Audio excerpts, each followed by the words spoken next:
Sejam bem-vindos a mais um programa da revista Green Building, ao vivo aqui pelos estúdios da UTV São Paulo. Eu sou Alan Banas e no bate-papo de hoje a gente vai falar sobre BIM. Mas antes de começar o programa e apresentar os meus convidados de hoje, eu queria falar rapidamente um recado para vocês, já que amanhã começa no Expo Center Norte, aqui na cidade de São Paulo, a feira Expo GBC. O ano passado ela aconteceu no Transamérica, mas esse ano o recado é que ela acontece no Expo Center Norte. Às vezes as pessoas se confundem justamente pela localidade, mas ela acontece no Expo Center Norte e começa às 10 horas a exposição, né? Tem o congresso que começa um pouco mais cedo, às 9 horas, mas às 10 horas da manhã e vai até às 7 horas da tarde. São 3 dias, amanhã, quarta-feira e quinta-feira. Inclusive, o stand da revista Cozinha Profissional, não, Cozinha Profissional da outra revista, da revista Green Building, estará na feira. Nós vamos distribuir as edições da revista Green Building para você, bate-papo, vamos fazer diversas gravações aqui, inclusive para o programa, enfim, e convidamos vocês para passarem lá no nosso stand que fica dentro lá da Expo GBC. Um outro recado rapidinho que eu quero dar para vocês é sobre o prêmio Green Building Marcas de Destaque 2013. A revista Green Building está fazendo uma premiação, né? Será uma edição especial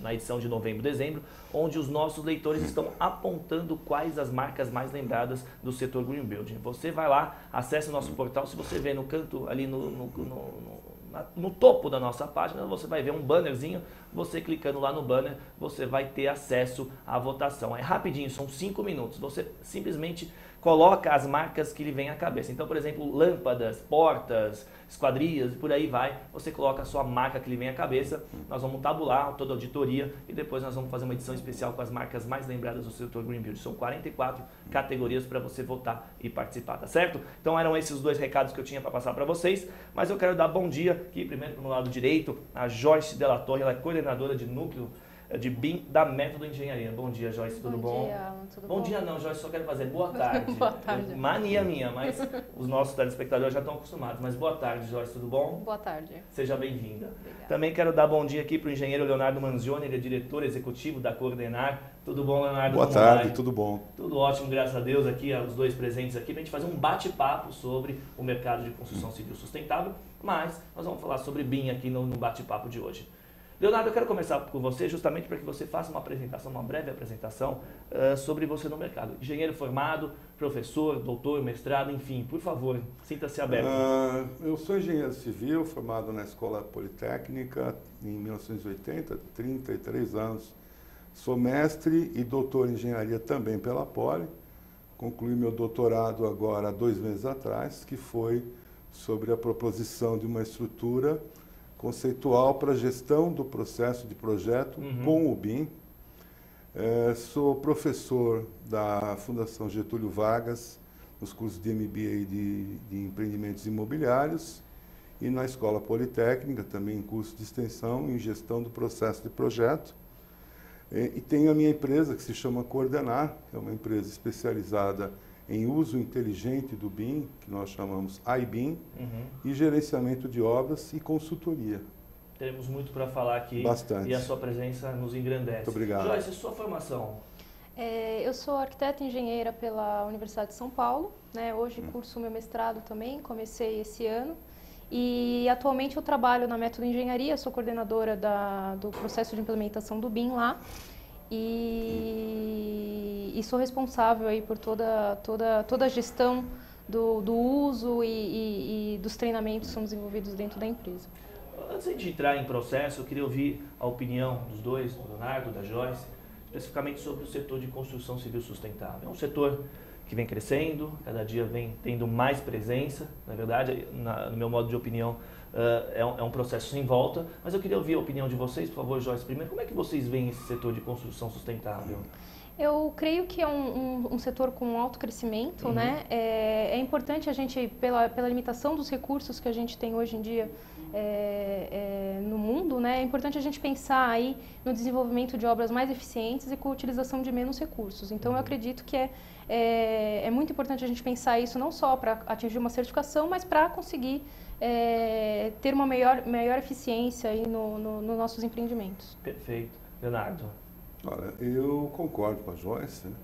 E eu complemento dizendo que nós temos que, nesse momento, ultrapassar a barreira do marketing, né, que busca somente a certificação, para não incorrermos dos mesmos erros que ocorreram no passado com a implantação do sistema de gestão pela qualidade, onde há uma demanda, as empresas se certificaram, e a gente vê, depois dessa demanda grande, na década de 90, que pouquíssimas empresas mantiveram ativos o seu sistema de gestão da qualidade. Eu acho que essa é a primeira grande preocupação, é que se passe, como ela mesma disse, da obtenção da mera certificação e se tem uma preocupação com a sustentabilidade a longo prazo. Porque a construção sustentável, ela tem que ser enxergada por 20, 30 anos, ou seja, pelo período de duração de um edifício. Né, na operação e manutenção no dia a dia. Porque na operação e manutenção existem estudos que mostram que entre 15 e 20 anos após o edifício ter sido construído, ele custa, em termos de energia, reformas e manutenção, a mesma coisa ou até mais de quanto ele custou na fase de construção. Portanto, a visão tem que ser muito global. Isso envolve projeto, execução, uso e operação. Então, nós estamos ainda no começo de tudo isso. Então, acho que temos que criar no setor a visão ampla necessária para que a sustentabilidade seja sustentada. Né? Até temos muito trabalho ainda, né? Muito, muito, muito. Eu acho que parte desse trabalho é educação, formação dos novos arquitetos e engenheiros, e a outra é o próprio mercado, principalmente os dirigentes enxergarem isso, e evidentemente que os governos federal, municipal e estadual implementarem cada vez mais políticas e regulamentações para que a partir disso se gere a demanda necessária para o uso de tecnologias sustentáveis. Você, pegando um pouquinho do seu gancho, você falando sobre o processo de treinamento, de qualificação desses profissionais, você bastante envolvido nisso, é professor, enfim, como é que você vê esses processos, universidades, escolas, esse treinamento? Começando, algumas... Mas com qualidade já... Algumas adequadamente, outras não, né? A gente percebe que os professores, muitos deles desconhecem BIM, e eles acabam, em algumas escolas, implementando o uso de ferramentas que usam BIM de modelagem, quando, na verdade, a escola precisa ensinar a formar o conceito no aluno e ter o trabalho prático de laboratório como atividade paralela. Mas a gente tem visto surgir cursos, né, na graduação, pós-graduação, enfim. A tendência é crescente, né, mas ainda estamos muito no começo. Né? Ótimo. Joyce, como é que você vê a entrada dessas novas tecnologias hoje no setor de construção civil, principalmente o setor de construção civil sustentável, principalmente sobre o BIM? A introdução aqui em outros países ela já é uma tecnologia bastante utilizada. Aqui no Brasil ela tem uma implementação mais recente, né? Na Método, onde eu trabalho, a gente começou a implementar em 2008, mais ou menos, e no início a gente tinha como objetivo atingir melhores resultados dentro do nosso escopo de trabalho, né? Hoje a gente já vê como demanda dos nossos próprios clientes, né, solicitando o uso desse conceito, desde a fase de desenvolvimento do projeto, construção e depois, para que eles possam utilizar isso na operação. Né? Então, a demanda tem crescido e a gente tem aí investindo muito, né, nessa tecnologia. E você vê aí os projetistas, né, que antigamente eles tinham maior resistência com relação a essa tecnologia, hoje eles já estão mais dispostos, já estão capacitados, já estão entregando projetos em BIM, né, e a tendência é cada vez essa tecnologia aumentar. Você me falou que dentro da Método começou a ser utilizado em 2008 mais ou menos. Como é que foi esse processo de implantação dentro da Método? O treinamento dos colaboradores, dos seus parceiros dentro e quanto é o tamanho dessa equipe lá dentro que está envolvida diretamente com o BIM? A gente começou a implementar, né, desenvolvendo um núcleo interno. Né? Esse núcleo ele ficou deslocado um pouco da operação do dia a dia, né, nesse primeiro ano, onde a gente foi responsável por desenvolver a tecnologia, estudar essa tecnologia, ver quais benefícios ela podia nos trazer e também entender o que seria necessário customizar do que existe no mercado e o que seria necessário para a gente, né? Hoje essa equipe já tem 7 pessoas, né? E está aí distribuída tanto nos projetos internos do que são a fase de pré-construção, que a gente chama, como também alocados nas obras em que a gente está atuando, né? Leonardo, o que muda com a entrada do BIM hoje no setor, na sua visão? Olha, o BIM, ele pode ser entendido, né, numa grande visão, como um novo paradigma. Ele veio para mudar radicalmente os processos de trabalho. Ele não é apenas uma atualização de qualquer software que seja. BIM é um novo conceito de trabalho. Então, o principal ponto é que a gestão estratégica dos negócios e da operação, tanto de projeto quanto de execução, tenha que vir com esse cunho. Então, é necessário, primeira coisa, o entendimento do processo BIM por parte dos principais dirigentes. Aí eu falo do governo e falo das empresas. Porque são os grandes demandas, quem vai provocar demanda, o governo tem grande força, não só as estatais, como a própria regulamentação federal, como os empresários da construção civil. Enquanto eles não tiverem a consciência do que é e do que muda para melhor, nós ainda vamos estar numa fase engatinhando como nós estamos atualmente. Muda basicamente, tendo foco aqui sobre sustentabilidade, a mudança principal é que o BIM permite que todos os agentes envolvidos, eu falo, todos os profissionais de projeto e construção, possam participar da elaboração do projeto desde os estudos preliminares. É um trabalho integrado, um trabalho em equipe. Chamado engenharia simultânea, onde você concebe o projeto do produto e o projeto do processo de produção desse produto ao mesmo tempo. Esse é o primeiro ponto. Segundo, existem softwares em BIM, eu posso citar um da Autodesk chamado Vasari, para estudos preliminares, que você trabalha com massas apenas, que já te faz projeções de consumo de energia.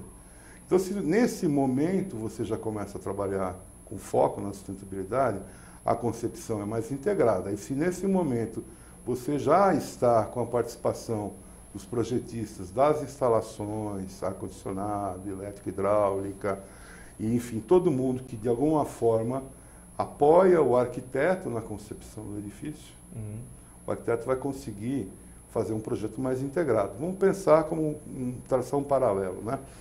No processo convencional de projeto, vamos pegar a especialidade de ar-condicionado, por exemplo. O projetista de ar-condicionado, normalmente, ele é contratado para iniciar os projetos após concepção. Certo. O que ele faz nesse caso? Ele vai resolver o problema que foi criado lá atrás. O prédio está com insolação errada, está pegando muita luz, enfim, todos esses problemas ele vai o quê? Colocar carga térmica para combater. A que custo? Ao custo necessário para combater o problema. Agora imagine esse mesmo profissional de ar-condicionado entrando antes nesse processo. Lá e aconselhando, sendo mais um da equipe, a orientar o arquiteto, o arquiteto é o empreendedor principalmente, né? Porque nem sempre o arquiteto tem essa autonomia. Tem que entender que o incorporador ou o dono, às vezes ele tem muito poder e ele exerce mal esse poder. Explicando, olha, se nós mudarmos a orientação da fachada, ou se nós criarmos brises, enfim, se a gente criar soluções mais adequadas para esse uso a longo prazo, a gente vai conseguir ter melhor desempenho. Então, o principal ponto, né, estaria na concepção. Certo. E outro ponto forte vai ser na obra. De que forma? Eu posso, com o BIM, simular diversas alternativas de projeto na fase preliminar. Com isso, conseguir obter aquela que vai ter melhor eficiência. Essa fase preliminar me parece agora ganha-se mais importância. Porque muito mais. Muito mais. Ela passa a ser mais importante. Certo. E é a fase onde você tem os melhores, a maior possibilidade de impacto, de solução, ao menor custo. Eu vi aí na tua explicação, me corrija se eu estiver errado, 2 pontos importantes. melhor o tempo da obra, você impacta menos no tempo final da obra e também a verba destinada a isso. Você pode evitar gastos. Sim, na São obra, dois pontos. sim. Isso. Na obra em que sentido? Até no projeto, às vezes, porque o projeto já se gastou tempo, dinheiro para chegar até uma etapa e com esse processo sendo adiantado, você evita. Tende a economizar porque se você detecta problemas no projeto numa fase avançada, você tem que fazer todo um reprojeto. Isso faz com que o projeto aumente o prazo e aumente o custo. Sim. Se você trabalha integrado, a tendência é que isso aconteça o mínimo possível. Agora, já na obra, em que momento que a gente visualiza a obra? Exatamente na fase do projeto. Aí eu vejo uma grande sinergia entre o BIM e a Lean Construction, ou seja, a construção enxuta. Porque eu posso ter o prédio projetado para ter uma eficiência energética, mas não ter sido enxergado a metodologia construtiva. Ou seja, eu preciso gerar uma obra que gere pouco entulho ou nenhum entulho. E para isso a construção enxuta entra como metodologia, na medida em que eu vou desenhar processos de trabalho que desperdicem menos recursos. Como isso é possível? Com o uso de sistemas industrializados. Então, a pré-fabricação da construção, painéis, drywall, kits, tudo pronto e a obra tem um prazo reduzido e ser montada. Aí a obra vai gerar muito menos entulho. Quer dizer, não adianta nada a construtora construir convencionalmente, como muitas fazem, e colocar um cestinho lá para carregar entulho, né, separar o entulho, ou ter lá reciclagem de entulho, central de reciclagem de entulho. Você não está resolvendo o problema, você está fazendo uma coisa demagógica. Na verdade, você tem que evitar a geração de entulho. E você só evita gerar entulho se você conceber no projeto o sistema construtivo. Então você percebe que na fase inicial você precisa do construtor, porque ele que vai dar o apoio da tecnologia de construção. Ele que vai dizer, olha, é melhor usar drywall ou melhor usar esse tipo de tecnologia de vedação, por isso, por isso, por isso. Então a necessidade da integração de todo mundo no estágio precoce é fundamental. O BIM possibilita, como plataforma de trabalho, você fazer isso e depois você, na obra, acompanhar isso, simular a construção. Eu queria até entender um pouquinho mais a fundo no tema, talvez eu não sei se vocês conseguem me tirar essa dúvida. O custo disso hoje para método, enfim, para quem quiser ter na sua empresa, é um custo muito alto? Obviamente eu não sei se tem esses custos tão redondos assim para vir me falar agora, mas é um custo em porcentagem, talvez o quanto isso fica, quanto tempo tem que ser planejado, isso você falou no caso da método, durante um ano a equipe ficou ali focada 100%. É importante entender que a implantação dessa nova metodologia ela envolve tanto a revisão de processos, né? Então você vai ter que aí investir na sua equipe para que as metodologias de trabalho sejam definidas. Você tem um investimento aí em infraestrutura que vai envolver softwares e hardwares, né? Que é um investimento, embora seja um investimento aparentemente alto, ele traz um retorno muito rápido. Né? E você também tem um investimento nas próprias pessoas, né? Não só no treinamento dessas pessoas, como na retenção desses talentos e na gestão desse conhecimento. O treinamento não é tão simples, é um custo para a empresa e ele é um profissional, ele é o teu principal moeda lá dentro, né? Exatamente. É um capital humano. E aí você tem que fazer toda a gestão desse conhecimento, né? Como que você cria esse conhecimento e você retém esse conhecimento dentro da empresa, não só nos profissionais, né? Então, são todos esses investimentos que são feitos que, embora seja um investimento alto, ele traz um retorno muito rápido. Por exemplo, se a gente tem um problema aí de... Um dos usos que a gente pode fazer da tecnologia é com relação à compatibilização, né? Um problema de incompatibilidade em obra vai gerar custos tanto na questão do retrabalho, como você paralisar uma equipe e deixar essa equipe aí deslocada daquela frente, gastando o tempo dessa equipe parada, ela é um custo, e você tem o custo aí também de refazer esse trabalho. Então, juntando todos esses custos, facilmente você mostra o benefício da tecnologia e mostra o retorno do investimento dessa tecnologia, né? E esse é só um dos usos que a gente pode fazer, né? Hoje a gente tem o benefícios durante o desenvolvimento do projeto, dentro do escritório de projeto, né? Que vai ter ganhos aí em termos de eficiência no desenvolvimento, chegando num produto edifício de melhor qualidade. Você tem os benefícios aí na construção, né, na parte de orçamento, planejamento, questões de análise de sustentabilidade e melhor eficiência da sua logística dentro da obra. E você tem benefícios também para o cliente, né, em termos de gestão de manutenção, facilities, afim. Então, cada um tem o seu benefício, mas juntando toda a cadeia, trabalhando em conjunto com o uso dessa tecnologia, você obtém benefícios muito maiores. Você citou diversos benefícios aqui, Joyce, mas é importante lembrar que muitas vezes o retorno não é no primeiro ano, segundo, terceiro, isso demora-se um pouco, acredito eu. Sim. Não é um retorno rápido, né? Principalmente porque são vários estágios de implementação da tecnologia, né? Você tem retornos iniciais mais rápidos, né? Que são retornos diretos, mas você tem aí que investir ao longo do seu processo de trabalho em várias frentes. Então, você começa a ter um retorno numa determinada área, numa determinada frente, e aí você tem que investir novamente para desenvolver outros usos, né? Então é um investimento constante, mas que traz retornos ao longo desse processo. Por favor, pegando até... Você ia falar, não ia? Gostaria de pegar um... Vamos lá, já pega o gancho, já aproveita, vamos lá. O primeiro recado que eu queria dar era para o construtor. Você sabia que as obras desperdiçam algo em torno de 15% a 20% do seu custo? Em que processo? Que momento? Durante a construção. Durante. Esse foi um estudo feito.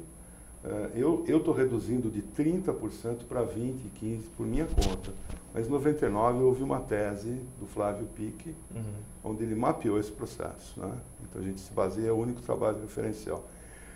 Eu quero comentar que desse desperdício, grande parte vem do projeto.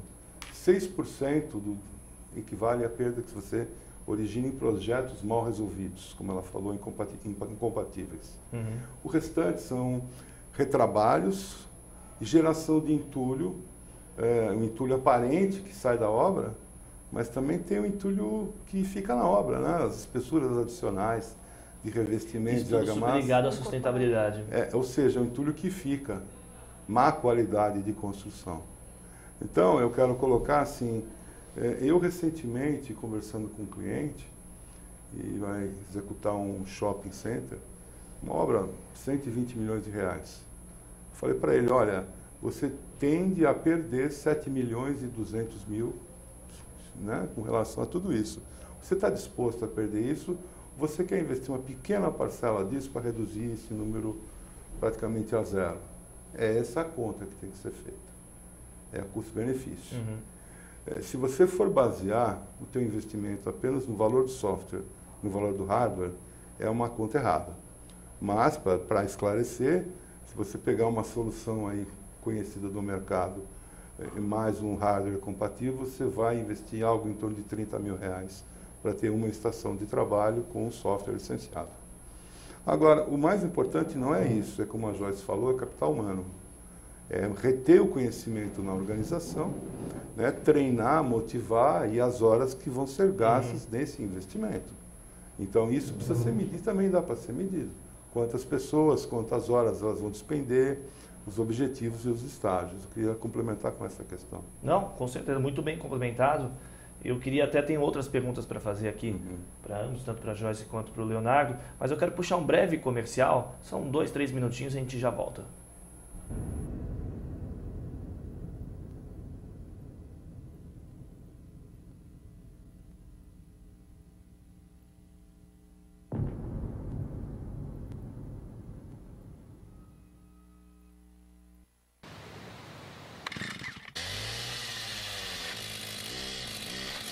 Brasileiros e brasileiras, orgulhem-se. Juntos, somos a maior organização não governamental do mundo, com mais de 200 milhões de membros efetivos. Nossa sigla é nosso lema, que se dane. Todo cidadão brasileiro é automaticamente filiado à QSD. É um direito nato e inalienável. A água do planeta vai acabar? Que se dane. As florestas estão sendo exterminadas? Que se dane. A poluição aniquilará a humanidade? Que se dane. Nossa causa é a não causa. Jogar lixo na rua, lavar calçada com água corrente, andar de carro sozinho. Seus direitos são todos, e seus deveres, nenhum. E o resto? Que se dane.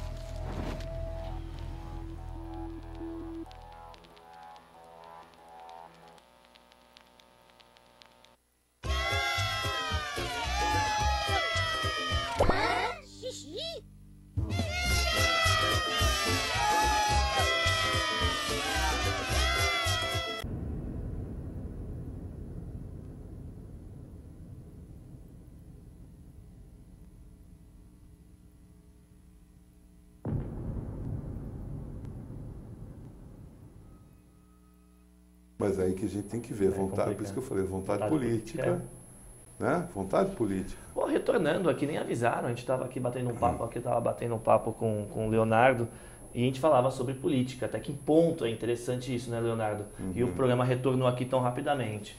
Mas falávamos, vamos continuar aqui, vontade política, vontade de investir, em que isso aconteça. Como é que você vê isso, Leonardo? Eu vejo que se os governos, a gente não fala o governo, né? Tem o governo federal, estadual, municipal, o Brasil tem centenas de municípios, governadores, partidos diferentes, tem todo um movimento, mas se não existir vontade política de se colocar o BIM na agenda do governo, nos grandes programas, nós não vamos ter nunca o estágio de evolução necessário para que a gente possa ter transparência, né, na governança pública, né? Transparência. Hoje a gente vê cada vez mais o governo tomando iniciativas de transparência, de contas públicas, de auditorias. Vou dar um exemplo. Se todos os estádios da Copa do Mundo fossem modelados em BIM, exigidos pelo governo, você teria previamente todos os quantitativos dessas obras. Se você tem todos os quantitativos, você pode licitar a obra como ela será feita. Consequentemente... Você não tem aquele a mais que a gente sempre ouve. Né? Só que esse a mais foi muito a mais em alguns casos, né? Não é pouco a mais, é muito a mais. Motivado por projetos incompletos, por exigências posteriores, e tudo isso tem um jogo político envolvido entre governo e empreiteiras, que é de conhecimento geral. Vivem acontecendo, né, diariamente denúncias sobre corrupção, sobre lobbies. Agora, recentemente, o metrô apareceu o caso da Siemens, e a gente poderia falar 1h30 sobre tudo isso. Mas se nós tomarmos o exemplo dos países desenvolvidos, Estados Unidos obriga a desenvolvimento de projetos públicos desde 2005.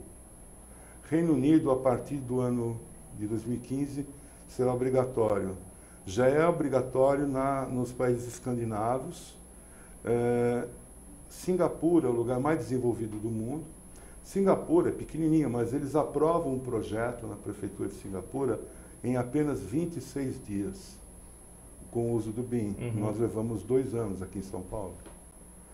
O que acontece? Represa-se muita economia, essa morosidade para aprovação.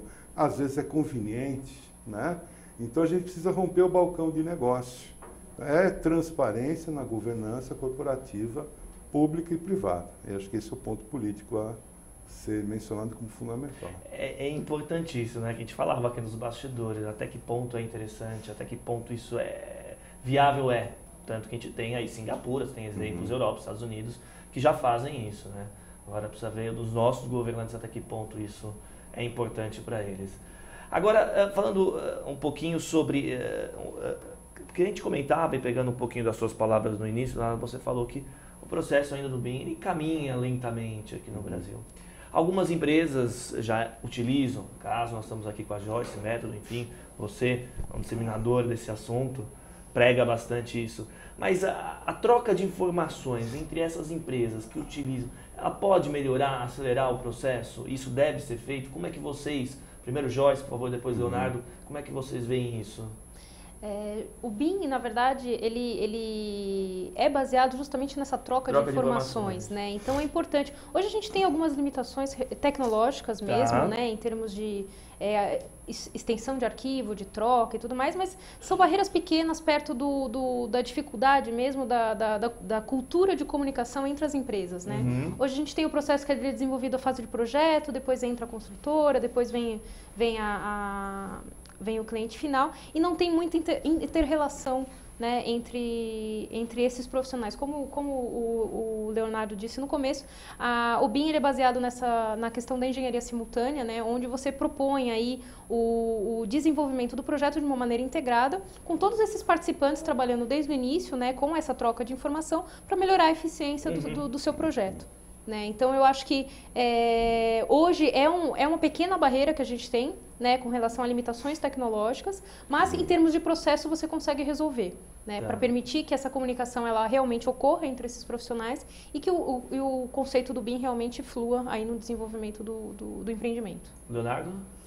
A palavra-chave chama-se colaboração. Trabalhar em processos colaborativos. Então, o BIM permite colaboração, e a colaboração implicitamente traz o conceito de troca de informação. Então, nós temos em BIM um formato universal de interoperabilidade que transpõe as barreiras de softwares proprietários, chamado IFC, ou Industry Foundation Classes, que é o formato adequado para trocas de informações entre softwares de diferentes fabricantes. Então, esse é o formato adequado que é desenvolvido e mantido pela Building Smart, que é uma entidade internacional sem fins lucrativos, onde ela é mantida também pela indústria de software. Esse é um ponto fundamental. Então, tecnologicamente, as limitações são muito poucas. O que nós temos que desenvolver é a cultura da colaboração e da troca, quer dizer que nós devemos parar de trabalhar em silos de conhecimento e integrar. Eu acho que primeiro dentro das próprias empresas, onde a comunicação, a departamentalização ainda, vejo eu, é bastante estanque. Então essa cultura ainda começa internamente. Internamente, romper barreiras entre setor de projeto, orçamento, planejamento e obra, né? Cada um separado do outro, integrado, às vezes até geridos de forma conflituosa, às vezes até intencionalmente por visões distorcidas dos dirigentes, e fora da empresa, entre empresas, né? Entre empresas de projeto, empresas de construção, terem a colaboração. Essa colaboração em BIM, ela só faz também um sentido maior se todo mundo for contratado com o objetivo de conseguir o melhor desempenho do edifício no projeto.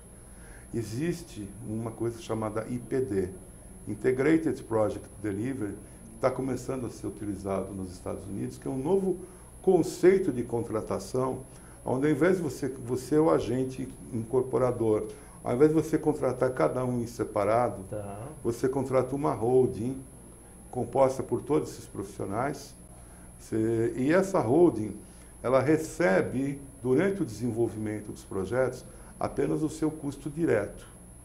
E o empreendedor estabelece metas de performance, por exemplo, com relação ao custo-alvo que ele pretende. Com o BIM, você consegue avaliar o custo em tempo real. Você vai criando o modelo e vai vendo o orçamento ao lado, é simultâneo. Com isso, você não tem que esperar o projeto ficar pronto para depois fazer orçamento para ver que estourou e aí não ter mais tempo.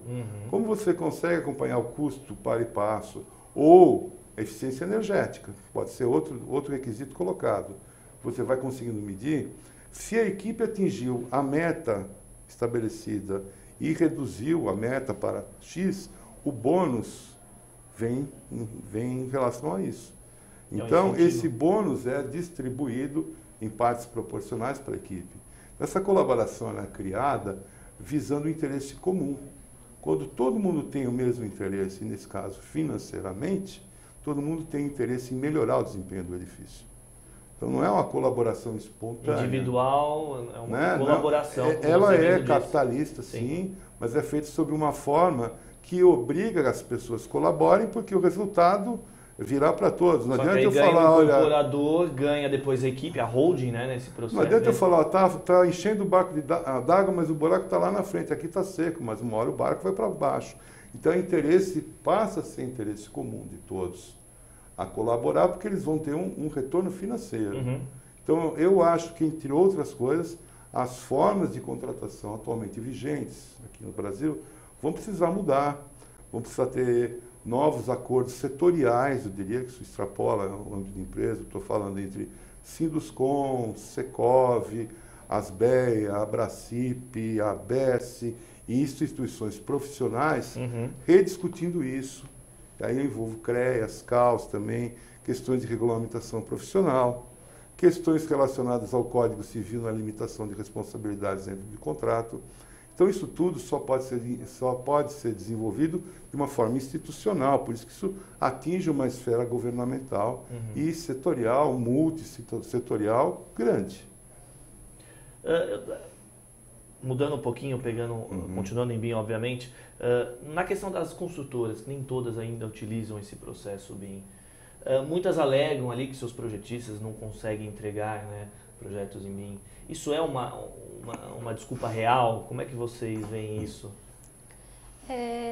Na verdade, assim, o maior benefício a gente vai atingir quando realmente os projetistas entregarem BIM. Mas, por exemplo, no nosso caso, né, no caso da Método, independente da entrega ou não do projeto em BIM, a gente tem uma equipe capaz de desenvolver os modelos a partir dos projetos para fazer os outros usos, né? Claro que aí a gente vai ponderar quais projetos vale mesmo a pena a gente investir no desenvolvimento desses modelos, né, para alimentar os outros processos da empresa, mas nada impede também da gente fazer o uso da tecnologia internamente, porque como eu disse inicialmente, todos têm ganhos, né? Certo. A gente tem ganhos na eficiência do projeto, mas a gente também tem ganhos em termos de orçamentação, planejamento, melhorar os sistemas de gestão da obra em si. Então, dependendo do projeto, vale a pena a gente desenvolver esses modelos internamente e fazer uso deles na sequência. Então, uma coisa não impede a outra, né? Digamos assim. Leonardo? Eu diria que grande parte das empresas tem isso justificado realmente, porque elas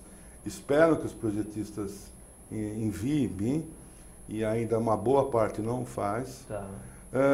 Nós, da Coordenar, em função disso, criamos também uma equipe para desenvolver o modelo para o cliente, para que a gente não espere eternamente isso acontecer. Então, com isso, a gente está trabalhando com o cliente como um setor núcleo BIM, no nosso caso, em relação de parceria, para desenvolver os processos da empresa, para que ela possa demandar, a partir daí, os projetistas a migrarem. Porque os projetistas, em geral, no Brasil, eles são reativos. Eles não têm postura proativa. Poucos têm a postura de se capacitar para oferecer para o cliente. Antecipar. Não. Eles ficam esperando serem obrigados. Eles vão retardar isso ao máximo. Então, um catalisador é o próprio contratante que vai desempenhar esse papel. E te volta na cultura ainda? Esse ponto acaba caindo na cultura novamente? Sim. Quer dizer, então o contratante, ao perceber isso, ele precisa criar um núcleo BIM. Ou ele faz como a Método fez, né? Ou ele contrata uma empresa como a minha, que faz para ele. Mas ele já começa a ter benefício, aí começa a demandar.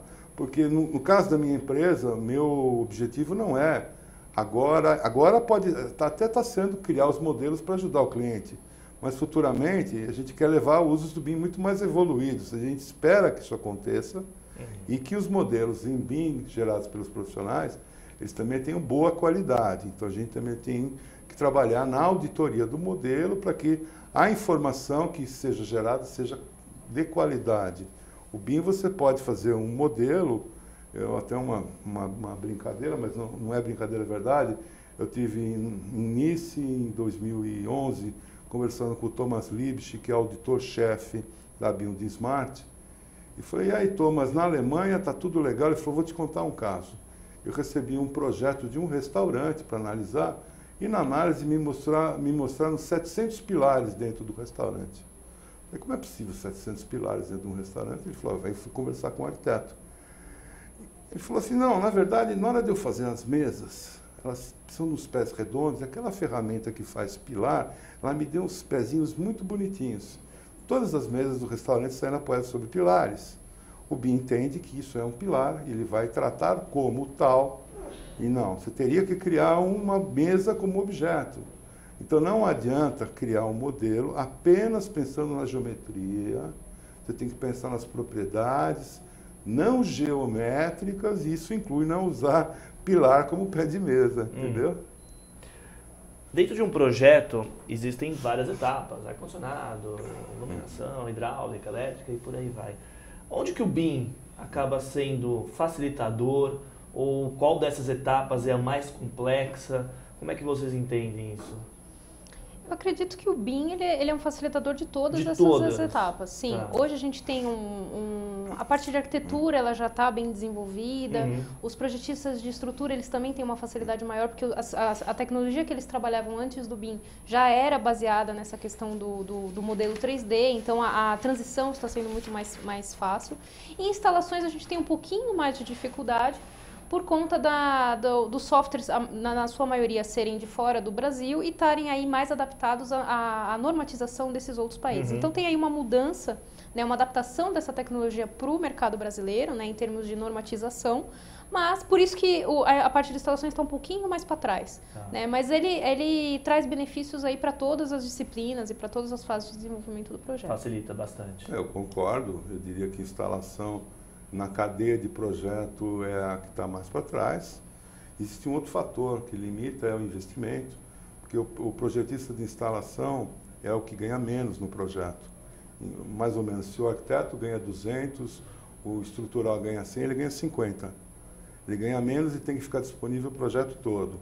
Então ele tem uma margem de lucro bem menor, ele tem que realizar muito mais projetos para poder gerar lucro para a empresa, tem pouco tempo, pouco recurso para investir, e os softwares, como ela disse, tem essas questões de normatização, de dimensionamento. A migração é um pouco mais difícil, até porque você tem que gerar componentes nacionais de tubulações e peças técnicas, que exige muito mais investimento. Então, eu acho, inclusive, que os contratos têm que remunerar melhor os profissionais de projeto. Porque os profissionais de projeto não vão mais fornecer desenhos, eles vão fornecer modelos de informação. Digo para um arquiteto amigo meu recentemente, falei, olha, se você quer usar o BIM apenas para gerar desenho em 2D, porque o BIM gera automaticamente, o seu cliente está acostumado a comprar desenho, ele vai continuar pagando a mesma coisa, porque é desenho. Você só vai reduzir seu custo de produção, ok. Mas você tem que vender para o seu cliente o real. Estou te fornecendo um modelo de informação. Esse modelo de informação vai permitir que você leve para o processo todo, você possa fazer simulações energéticas, de custo, porque é um modelo. Você tem um modelo que permite simular o funcionamento real do edifício.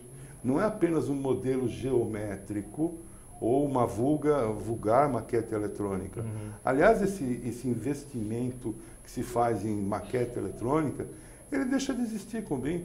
Porque você pode gerar aquelas imagens publicitárias a partir do próprio modelo BIM e desenvolver o projeto em seguida. Com isso, essa indústria, que eu entendo essa parte aí como um sub-business, na verdade, ela deixa de existir. Você pode economizar recursos, você pode já desenvolver as imagens a partir do modelo BIM e com isso você tem, inclusive, mais coerência, porque você vai criar um modelo realmente como vai ser feito. Às vezes as imagens são geradas por profissionais despreparados ou sem informação de projeto, onde omitem ou incluem coisas que não podem ser feitas.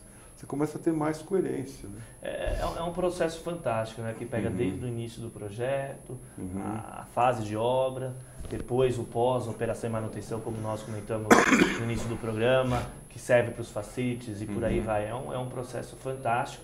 A gente torce realmente aqui para que o processo caminhe mais rapidamente, né, Leonardo? O Leonardo é o próprio amante ali, gostaria muito. Eu quero até convidar vocês futuramente para voltar e a gente aqui nesse programa de 1 hora debater o que foi feito nesses últimos meses, anos. Eu espero que seja rápido isso, esse processo.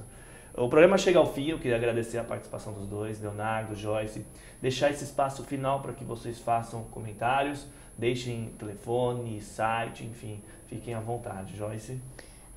Bom, quero agradecer o convite. Como contato, eu vou deixar o site da própria Método, né, www.metodo.com.br.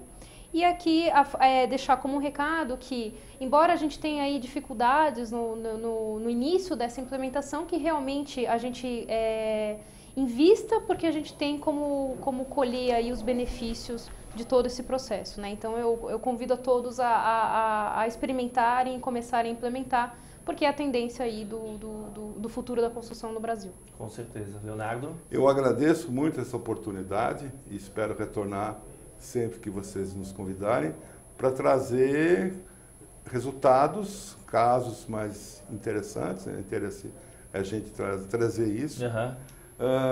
Para deixar contatos, eu vou indicar o site da empresa, é www.coordenar.com.br. O e-mail de contato é leonardo@coordenar.com.br e o nosso telefone é 011 2306 85 65.